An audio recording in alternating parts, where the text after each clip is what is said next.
कृष्णरी मैत्रिणींनो, स्वागत आहे आपल्या सगळ्यांचे। तर आजच्या व्हिडिओत मी तुम्हाला देखील आपण इनर गळ्याला कशा पद्धतीने डिझाइन घेऊ शकतो आणि मागे हुक असेल तरी देखील आपण इनर गळा घेऊ शकतो का, हेच मी तुम्हाला दाखवणार आहे। तर बघू शकता तुम्ही, माझ्याकडे कस्टमरचे दोन असे घागरे आलेले आहेत, म्हणजे लेहंगा आहे आलेला, तर त्यावरचेच आपल्याला ब्लाउज एकदम मस्त असे शिवून घ्यायचे आहेत। तर त्यासाठी बघा, हे अशा पद्धतीने मस्त एकदम बेबी पिंक कलरचं हे ब्लाउज आहे। तर हे ब्लाउज आपण शिवून घेणार आहे। तर ब्लाउजला पुढे मी फ्रंटला कप्स अटॅच करणार आहे, त्यानंतर मागे बॅक नेकला मी एकदम छान अशी डिझाइन घेणार आहे। तर मी होता तोपर्यंत बॅक नेकची डिझाइन तुमच्यासोबत शेअर करेल आणि स्लीव्हजला डिझाइन करणार आहे। खूप सुंदर अशी डिझाइन आहे स्लीव्हसाठी, तर ती देखील मी तुमच्यासोबत शेअर करणार आहे। हा घागरा आहे, तर याला वन साइड स्टिच करायची आहे, ती मार्किंग करणार आहे। ठीक आहे, अशा पद्धतीने 15 इंचावर मार्किंग करायची आहे। आणि जेव्हा पण आपल्याकडे डिझायनर ब्लाउज येतात तेव्हा आपल्याला काय करायचं असतं, बरोबर उंची आणि घडी हे दोनच माप मी होता येईल तोपर्यंत घेत असते। तुम्हाला सुद्धा मी एक इथं आयडिया देईल की तुम्ही पण अशा पद्धतीने माप घेत जा। आणि मग नंतर राहिला प्रश्न मुंडा खोली शोल्डर कसं किती घ्यायचं, तर ते आपण स्टिचिंगच्या वेळेस बरोबर करतच असतो।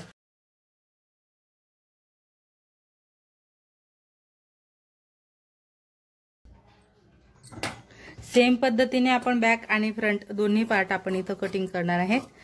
फ्रंटला आपल्याला फक्त उंची जास्त घ्यायची आहे, अर्धा इंच। बॅकहून आपण फ्रंटची उंची अर्धा इंच जास्त घेतलेली आहे। तर बघा, इथं अशा पद्धतीने मी हे जे ब्लाउज आहे त्याचे फ्रंट पार्ट असं रेडी करून घेतलेला आहे। कप्स अटॅच करत तसंच पुढे आपला त्याला डिझायनर गळा आलेला होता, तो जसा आहे तसाच आपण इथं स्टिच केलेला आहे। तुम्ही बघू शकता, हे कॉटन अस्तर, सिल्क आणि तसंच नेट, हे आपले 3 लेयर मध्ये इथं कापड आहेत।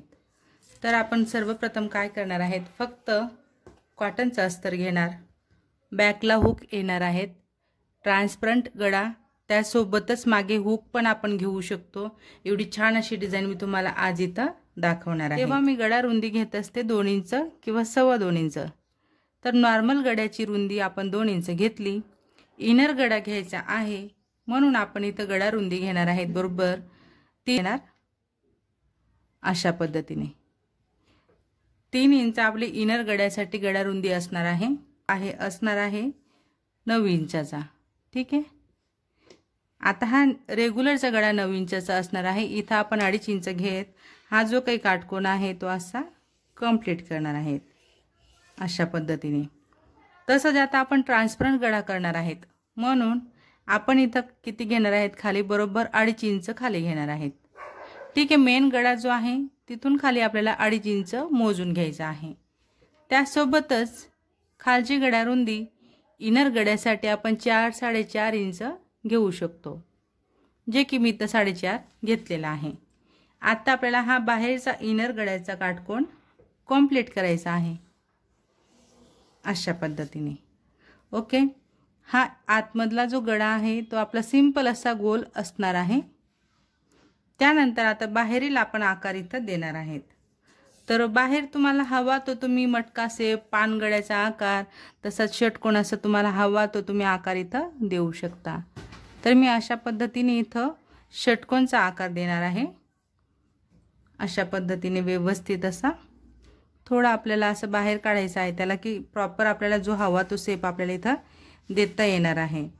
तर इथं आता हा झाला आपला बाहेरचा इनर गळ्याचा आकार। तर मी असाच आकार न राहू देता त्याला थोडासा असा राऊंड शेप देणार आहे।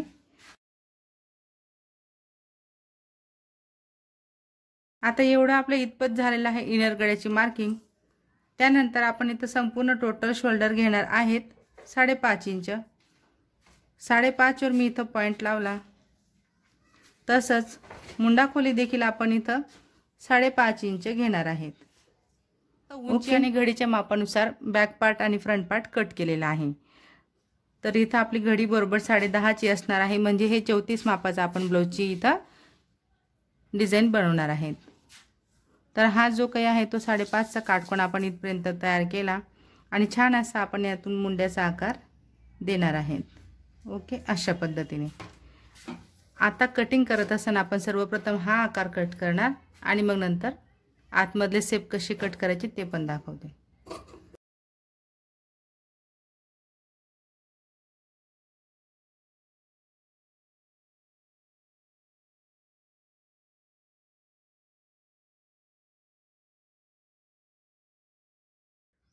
तर हे बघा, अशा पद्धतीने मी हा जो आहे तो मेन गळा आपला कट झालेला आहे. हा इनर गळ्याचा ठसा आपण इथं कट केलेला आहे. आता आपला हा इथं गळा अशा पद्धतीने आपण कटिंग केलेला आहे. तर याला आपण काय करणार आहेत, मधून कट लावणार, कारण मागे हुक आपण घेणार आहेत म्हणून मधून कट लावायचा आहे. आता हा जो काही गळा आहे तो तुम्ही कॅनव्हेसवर देखील करू शकता आणि कॅनव्हेसवर तयार करत मग याच्यावर तुम्ही चिपकवू शकता. आपण घेणार आहेत फक्त सिल्कवाला अस्तर. हा जो काही नेटचा कापड आहे तो मी बाजूला ठेवते. तर सिल्कवाल्या अस्तरवरती आपण अशा पद्धतीने कॉटनचं अस्तर जे आहे ते असं आपण ठेवत व्यवस्थित फक्त आणि फक्त गळ्यावर स्टिच करणार आहेत. इथून गळ्यावर मी स्टिच टाकते, खालच्या बाजूने मी स्टिचिंग करणार नाहीये, फक्त गळ्यावर स्टिच करते. दोन्ही पार्ट सेम पद्धतीने.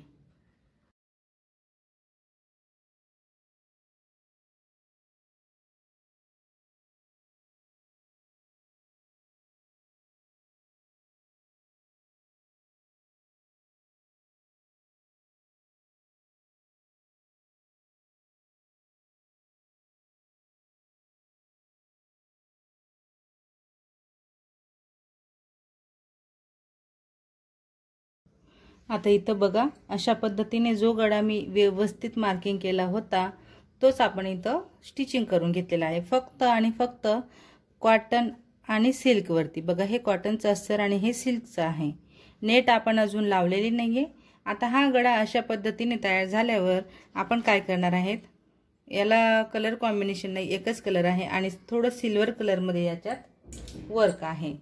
ठीक आहे. तर आपण पिंक आणि सिल्वरच्या कॉम्बिनेशनमध्ये ही जी काही लेस आहे ही ट्रान्सपरंट गळ्याला आपण आतमध्ये लेस लावून घेणार आहेत. इथं छानपैकी प्लेट्स पाडायची अशी व्यवस्थित आणि अशा पद्धतीने मी ही जी काही लेस आहे ती गळ्यावरती लावून घेते आणि नंतर पुढची स्टेप तुम्हाला दाखवते. बघा, अशा पद्धतीने मी इथं व्यवस्थित अशी लेस लावून घेतलेली आहे. कॉर्नर देखील परफेक्ट असा मी तयार केलेला आहे लेस लावून. सेम पद्धतीने मी त्याला स्टिच करणार आहे संपूर्ण. आता आपण सिल्क आणि कॉटनवालं जे पार्ट आहे आपलं खालच्या बाजूचं ते पार्ट याला संपूर्ण असं अटॅच करणार आणि मग नंतर आपल्याला वरचा गळा कशा पद्धतीने कट करायचा आहे ते दाखवते. ठीक आहे. तर इथं पिना लावून घेणार आहे मी. अशा पद्धतीने पिना लावून घ्यायच्या आहेत आपल्याला. आता अशा पद्धतीने आपलं नेटचं जे काही कापड आहे ते आपण अटॅच करून घेतलेलं आहे सिल्क आणि कॉटनला. तर बघू शकता, संपूर्ण टिप टाकून मी मुंड्याचा जो आकार होता तो कट केला. त्यानंतर आता आपल्याला घडी घालायची आहे. घडी घालत आपण इथं देखील पिन लावणार आहेत. आता आपल्याला इथं आतील ठसा कट करायचा आहे, म्हणजे आतील जो गोल आकार आहे आपल्या गळ्याचा तो कट करायचा आहे. त्यासाठी बघा, आपण जो आधी ठसा कट केलेला होता तोच आपण इथं अशा पद्धतीने ठेवणार आहेत. कारण बघा, नेट असल्यामुळे इथं मार्किंग होणार नाही, तर आपण हा ठसा ठेवतच मग बाजूने आपण कट करणार आहेत.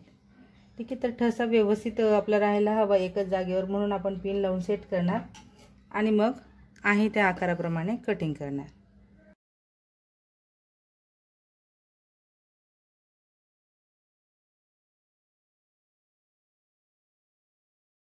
पद्धतीने आपला गोल आकारात गळा कट झालेला आहे. आता आपण ह्या गोल गळ्यावरती पाइपिंग करणार किंवा पट्टी लावणार. परत वरून आपण हीच लेस लावून घेणार आहेत आणि मग नंतर आपण मध्ये कट लावत त्याला आय हुक करणार आहेत. आता अशा पद्धतीने मी बघा, जो गोल गळा आपण कट केला तिथे मी मस्त छान अशी पट्टी लावून घेतलेली आहे आणि लेस देखील मी वरून लावलेली आहे. आता मधून कट लावणार आहेत. आय हुक पट्टीसाठी आपण इथं कट लावणार मधून. आणि आता बॅक पार्टचे आपण हे दोन पार्ट असे कट केलेले आहेत. इथं आपण हुक पट्टी लावणार आणि इकडे आय पट्टी असणार आहे. तर आपण हुक आणि आय पट्टी लावण्याच्या आधी काय करणार आहेत, टक्स घेणार. टक्स घेतल्यानंतर हा जो काही मी एक्स्ट्राचा कापड खाली घेतलेला आहे हाच कापड आपण फोल्ड करत पट्टी लावणार आहेत आणि मग नंतर आपण आय हुक पट्टी अटॅच करणार. इथं बघा, महत्त्वाची टिप्स मी तुम्हाला देते. ज्यावेळेस आपण नेटचं ब्लाऊज शिवून घेतो तेव्हा जेव्हा आपण टक्स घेतो तेव्हा काय होतं, बऱ्याच वेळेस हा जो काही नेटचा कापड आहे तो वरच्या वर सुटलेला असतो, म्हणजे तो टक्समध्ये येत नाही. तर मग अशा वेळेस आपल्याला काय करायचं असतं, आधी आपण इथून असं 4 इंच मोजून घ्यायचं आणि टक्स किती घ्यायचा आहे आपल्याला तिथपर्यंत चॉकने अशी मार्किंग करत सर्वप्रथम इथे एक टिप टाकायची। म्हणजे टिप टाकल्यामुळे काय होणार आहे, आपला हा जो काही कापड आहे तो इथंच असा अटॅच असणार आहे। करून दाखवते बघा, इथं मी टिप टाकून घेतलेली आहे की जेणेकरून हा जो नेटचा कापड आहे तो इथं अटॅच असणार आहे। त्यानंतर असं फोल्ड करायचं आणि मग टाकलेल्या टिप वरूनच आपण आता असा टक्स घेणार आहेत क्रॉसमध्ये।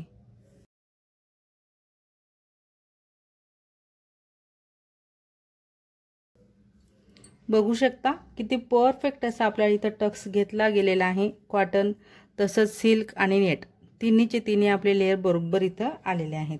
आता टक्स घेतल्यानंतर आपल्याला हा जो काही पार्ट आहे तो असा सरळ करायचा असतो, स्केल ठेवत किंवा तुम्ही चॉकने देखील मार्किंग करू शकता आणि क्रॉस झालेले पार्ट आपण सरळ केलेला आहे। ठीक आहे, आता आपण इथं ह्याच कापडची अशी पट्टी फोल्ड करणार आहेत अशा पद्धतीने। त्यानंतर पट्टी फोल्ड झाल्यानंतर आपण इथं देखील लेस लावणार। बघा, अशा पद्धतीने जे आहे ते बॅक पार्ट मी संपूर्ण असं एकदम छान असं तयार केलेलं आहे। बघू शकता तुम्ही, इनर गळा तसाच वरचा गळा, त्यानंतर बॅक पार्टवरती ही लेस देखील आपण लावून घेतलेली आहे। एकदम फिनिशिंग मध्ये पॉइंट टू पॉइंट आपले अटॅच झालेले आहेत। तर मैत्रिणींनो, शेवटपर्यंत तुम्ही माझा व्हिडिओ बघितला त्याबद्दल तुमचे सर्वांचे खूप खूप धन्यवाद। असेच माझे व्हिडिओ बघत चला व मला सपोर्ट करा। व्हिडिओ आवडला असेल, आजची ही बॅकनेक डिझाइन आवडली असेल तर नक्कीच लाईक करा, शेअर करा, कमेंट करा।